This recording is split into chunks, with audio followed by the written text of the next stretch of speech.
أعوذ بالله من الشيطان الرجيم بسم الله الرحمن الرحيم والعصر إن الإنسان لفي خسر إلا الذين آمنوا وعملوا الصالحات وتواصوا بالحق وتواصوا بالصبر صدق الله العظيم۔ اس سورت کا نام سورۃ العصر ہے۔ پہلے کلمے کی مناسبت سے اس سورت کا نام سورۃ العصر رکھا گیا۔ سورۃ العصر کا ماقبل سورۃ التکاثر کے ساتھ ربط نمبر 1 یہ سورہ تکاثر میں کثرت پر اور اسی طرح غفلت میں پڑے رہنے پر اللہ نے ڈانٹ ڈپٹ کی تھی۔ اب اس صورت میں اللہ رب العزت غفلت کا نتیجہ بیان فرمائیں کہ بندہ جب غافل ہو جاتا ہے تو پھر اس کا نتیجہ کیا نکلے گا۔ دوسرا ربط سورہ تکاثر میں تخویف کا ذکر تھا، ڈرایا گیا تھا کہ بعد آ جاؤ، اپنی قوم، اپنے مال دولت اور اسی طرح کار کوٹھی بنگلوں کے اوپر فخر مت کرو، کیونکہ یہ سب چیزیں یہیں پر ختم ہو جائیں گی۔ آگے اس کے بارے میں آپ سے پوچھا جائے گا، آپ سے سوال کیا جائے گا۔ تو اب اس صورت کے اندر انسان کی نجات کے لیے اللہ رب العزت 4 اصول 4 امور بیان فرمائیں۔ اس کی فضیلت کے بارے میں کوئی ایسی خاص صحیح احادیث نہیں ہے کہ جو اس کی اہمیت کو زیادہ تر واضح کرتی ہو۔ ہاں، یہ صورت بھی باقی صورتوں کی طرح اہمیت رکھتی ہے۔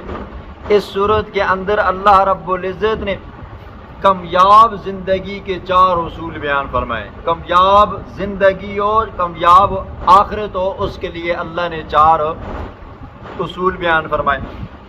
البتہ امام شافعی رحمہ اللہ فرماتے ہیں کہ اگر لوگ اس صورت کے اندر غور و فکر کریں تو یہ ان کی نجات کے لیے کافی ہے کہ اس صورت کے اندر اللہ رب العزت نے وہ چیز بیان کر دی ہے جو انسان کو پار کروا دیتی ہے۔ اور اس کی خصوصیات کے بارے میں آتا ہے کہ جو بندہ بیمار ہو، بخار تیز ہو، اس کے اوپر پڑھ کر دم کیا جائے تو اللہ رب العزت اس بندے کو افاقہ فرما دیں گے۔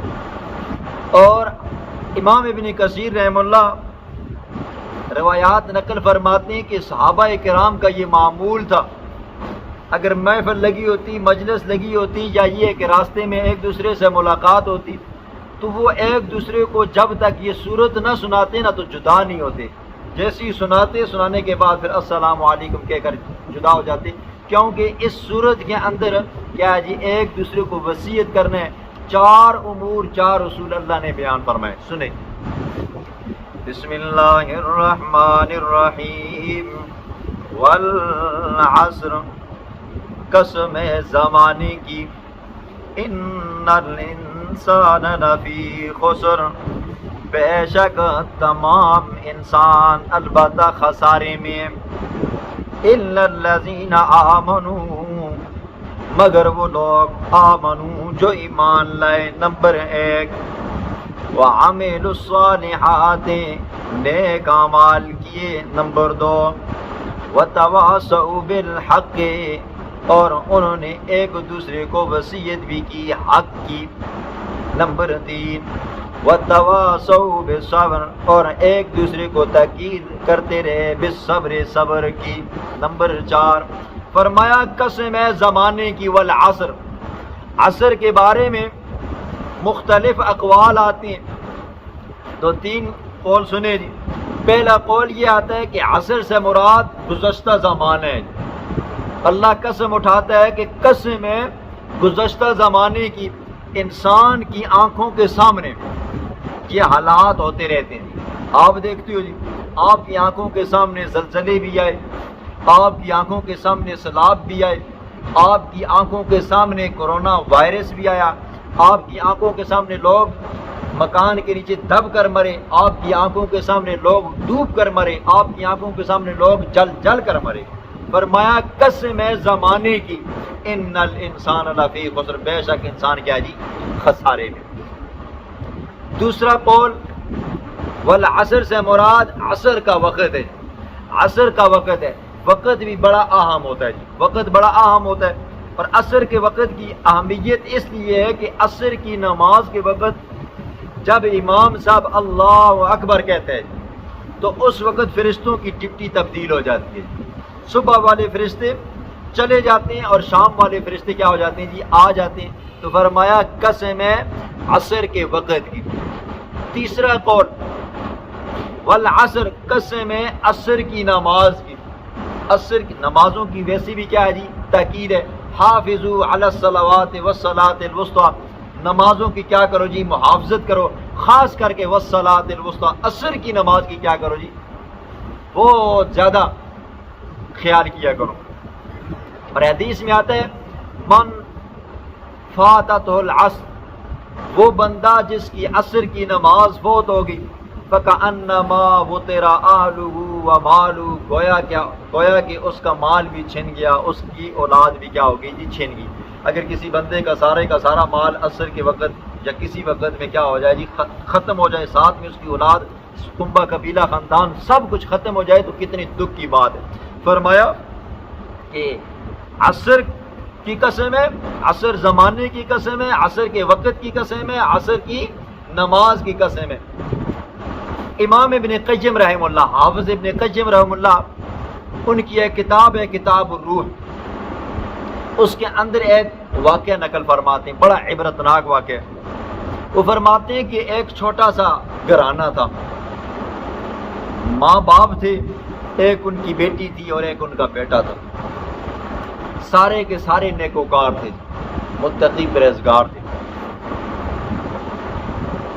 اتفاق سے گھر کے سربراہ کی موت ہو گئی، اس کی موت ہوئی، اس کو نہلایا گیا، اس کو کفنایا گیا، اس کا جنازہ پڑھایا گیا، اس کو قبر کے اندر اتارا گیا۔ کچھ عرصے کے بعد اس کی بیٹی کی وفات ہوئی۔ بیٹے نے یعنی کہ اس کے بھائی نے اپنی بہن کی لاش کو اٹھایا، اس کو نماز جنازے کے لیے آگے کیا، پھر اٹھا کر قبر کے اندر رکھا۔ قبر کے اوپر مٹی ڈالی گئی تو کیا ہوا جی، قبر کے اندر سے آگ کے شعلے اٹھنے لگ گئے۔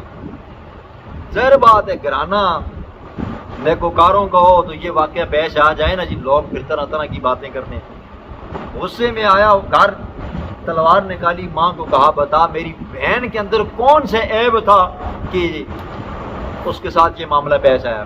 تو ماں نے یہ سمجھا کہ چونکہ کچھ دن پہلے باپ فوت ہوئے تو اس کا غم آ گیا، اب اچانک کیا ہو گئی ہے، بہن فوت ہو گئی ہے، تو ذہنی توازن کیا ہو گیا جی، خراب ہو گیا۔ اس نے سمجھایا کہ تمہاری بہن کے اندر کسی قسم کا کوئی عیب نہیں تھا، تمہاری بہن جب بالغ ہو چکی تھی، نہ کسی مرد کو اس نے دیکھا تھا غیر محرم کو، نہ کسی غیر محرم نے اس کے اوپر نظر ڈالی ہے، یعنی کہ وہ اپنے گھر کے اندر رہی ہے، ہر وقت اپنی اس نے حفاظت کی ہے، اس کے اندر کسی قسم کا کوئی عیب نہیں تھا۔ کیونکہ ماں کو پتہ ہوتا ہے، باپ کو پتہ ہوتا ہے اپنی اولاد کے بارے میں۔ اس نے کہا پھر ایسا کیسے ہو سکتا ہے، میں نے بہن کو قبر کے اندر اتارا، اس کی قبر کے اندر سے آگ کے شعلے اٹھنے لگ گئے۔ کہا ہاں تمہاری بہن کے اندر ایک عیب تھا، وہ یہ تھا کہ نماز کے اندر سستی کیا کرتی تھی۔ اب خود سوچو جی ہماری کیا حالت ہوگی، اللہ معاف فرمائے۔ والعصر، قسم ہے زمانے کی، عصر کے وقت کی، عصر کی نماز کی۔ ان الانسان لفی خسر، بے شک انسان، سارے انسان البتہ خسارے میں ہے۔ ٹھیک ہے، خسارے میں ہے، کون بچے گا؟ الا الذین آمنوا، مگر وہ بندہ، مگر وہ انسان جس کے اندر یہ چار صفات ہوں گی، وہ خسارے سے بچ جائے گا۔ نمبر ایک، الا الذین آمنوا، مگر وہ لوگ آمنوا جو ایمان لائے۔ ٹھیک ہے، کون؟ جو لوگ ایمان لائے۔ کیا حکم ہے جی؟ آمنت باللہ و ملائکتہ و کتبہ و رسلہ والیوم الآخر والقدر خیرہ و شرہ من اللہ تعالی والبعث بعد الموت۔ یہ کیا ہے جی؟ ایمان ہے۔ اللہ پر ایمان رکھنا، رسولوں پر ایمان رکھنا، اس کی کتابوں پر ایمان رکھنا، اور اسی طرح اچھی بری تقدیر کے اوپر ایمان رکھنا، مرنے کے بعد دوبارہ اٹھائے جانے کے اوپر ایمان رکھنا۔ اور کون سا ایمان معتبر ہے؟ ایمان وہی معتبر ہے جس کا قرآن نے حکم دیا، جس کا شریعت نے حکم دیا، جس کا فقہ اسلامی نے کیا یہ حکم دیا۔ اب آپ دیکھتے ہو جی، ہر دوسرا تیسرا بندہ اپنے آپ کو مومن کہتے ہیں جی، ٹھیک ہے؟ دور نہ جاؤ، اپنے پاکستان میں جی قائدیانی ہے جی، اپنے آپ کو کیا کہتی تھی؟ مسلمان کہتے ہیں، اپنے آپ کو مومن کہتے ہیں، حالانکہ کیا ہے جی؟ وہ کافر۔ قائدیانیوں کے ساتھ ان کے دوسرے بھائی ہیں جی پرویزی، وہ بھی کیا ہے جی؟ اپنے آپ کو مومن اور مسلمان کہتے ہیں، وہ بھی کیا ہے جی؟ کافر ہیں۔ اسی طرح کیا جی؟ فکری ہے، اسی طرح کیا جی؟ رافضی ہیں، شیعہ ہیں، یہ سارے کے سارے کیا جی؟ اپنے آپ کو مسلمان کہتے ہیں۔ لیکن ایمان کون سا معتبر ہوگا؟ میں نے بتایا کہ وہی معتبر ہوگا کہ قرآن جس کو ایمان کہتا ہے جی، قرآن جس کو ایمان کہتا ہے، کتابوں پر، رسولوں پر، آخرت پر، یہ کیا کرنا ہے جی؟ ایمان رکھنا ہے، عقیدہ توحید رکھنا ہے۔ یہ سارے کے سارے کیا جی؟ مشرک ہیں، یہ سارے کے سارے کیا جی؟ مشرک ہیں۔ نمبر 2، پہلا وہ بندہ جو خسارے سے بچ جائے گا، نقصان سے بچ جائے گا، وہ بندہ ہے جس نے ایمان رکھا، جس کا عقیدہ توحید والا ہوا۔ نمبر 2، وَعَمِلُ الصَّالِحَاتِ، دوسرا اصول، اس نے اعمال بھی کیے، نیک اعمال کیے، اعمال صالحہ کیے۔ یہ نہیں ہے کہ منہ سے بس ایک مرتبہ کہہ دیا جی میں کیا ہوں جی؟ مسلمان ہوں، کلمہ پڑھ لیا، اور اعمال کی کیا کر دی؟ چھٹی کر دی، نماز، روزہ، حج، زکوٰۃ چھٹی کر دی۔ نہیں، ایمان کے ساتھ ساتھ اعمال صالحہ بھی ضروری ہیں۔ نمبر 3، وَتَوَاصَوْا بِالْحَقِّ، اور ایک دوسرے کو وصیت کرتے رہے بالحق، حق کی، اور وصیت تاکید کرتے بالحق، حق کی۔ حضرت عبداللہ بن عباس رضی اللہ عنہ فرماتے ہیں وَتَوَاصَوْا بِالْحَقِّ، حق سے مراد کیا جی؟ توحید ہے۔ ایک دوسرے کو توحید کی کیا کرتے رہے؟ وصیت کرتے رہے۔ اور حضرت قتادہ رضی اللہ عنہ فرماتے ہیں وَتَوَاصَوْا بِالْحَقِّ، حق سے مراد کیا جی؟ قرآن ہے۔ ایک دوسرے کو قرآن پڑھاتے رہے، پڑھتے رہے، پڑھاتے رہے۔ حق کی وصیت کرنا کوئی آسان کام نہیں ہے۔ میں آپ کو بتاتا ہوں جی، نیک اعمال کرو جی، اس سے آپ کی آخرت بن جائے گی۔ یہ کیا ہے جی؟ حق کی کیا جی؟ وصیت ہے۔ میں آپ کو کہتا ہوں عبادات کو کبھی مت چھوڑنا، قرآن پڑھنا، قرآن کی آیات سیکھنا، درس قرآن کے اندر بیٹھنا، یہ کیا ہے جی؟ تمہارے لیے فائدہ مند ہے۔ یہ کیا ہے جی؟ حق کی طرف کیا کرنا جی؟ تاکید کرنا، وصیت کرنا۔ اب آپ کا کام کیا ہے جی؟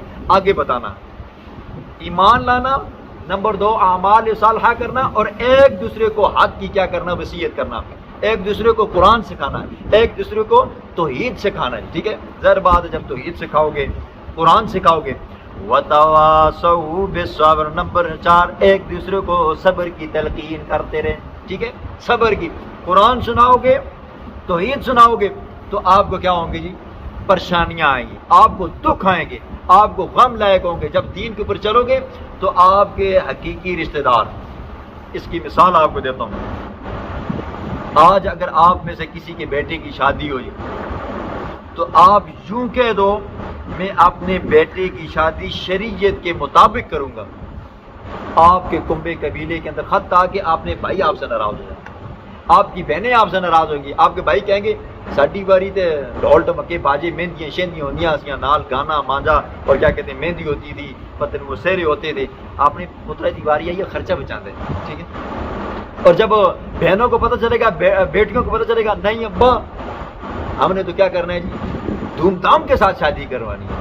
اور اگر آپ ڈٹ جاؤ نا جی، آپ کی بہنیں آپ سے ناراض، آپ کے بھائی آپ سے ناراض، آپ کے بیٹے آپ سے ناراض، ابا ساڈی باری آئی ہے تو ہوں گے خوشیاں نہیں ملے، اپنی باری دیکھیے جی صحیح کر ڈزا ڈزا کرنا رہے۔ ٹھیک ہے؟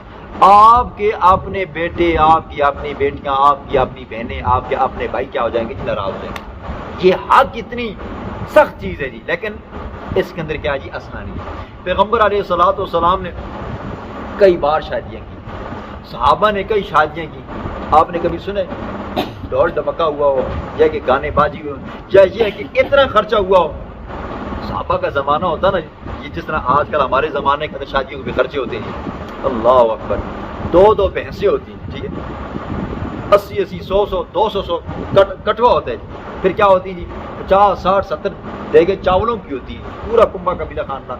حضور صلی اللہ علیہ وسلم کی ایک شادی کے اندر میرے اندازے سے بھائی ام سلمہ رضی اللہ تعالیٰ عنہ کی شادی تھی یا بھائی میمونہ کی شادی تھی، اس کے اندر کیا ہوا، ولیمہ ہوا، حضور صلی اللہ علیہ وسلم نے بکری ذبح کی، باقی تو کیا جی حضور صلی اللہ علیہ وسلم نے کبھی ستو دیے، کبھی کیا جی کھجور دی، یہ حضور کا ولیمہ ہوتا تھا۔ حضرت عبد الرحمن بن عوف رضی اللہ تعالیٰ عنہ 2-3 دن حاضر رہے تو حضور کے پاس آئے، اچانک حضور صلی اللہ علیہ وسلم نے یہ نگاہ پڑی نا کپڑوں پر نا داغ لگا ہوا تھا، وہ خاص داغ لگا ہوا تھا، اس زمانے کے اندر وہ جو داغ ہوتا تھا نا وہ والا وہ دولہے کو لگا کرتا تھا۔ حضور صلی اللہ علیہ وسلم نے دیکھا، کہا عبد الرحمن لگتا ہے شادی کی ہے، کہا یا رسول اللہ شادی کی ہے، صحابی نے شادی کی ہے، حضور موجود ہے لیکن حضور کو پتہ نہیں، حضور کو پتہ نہیں ہے۔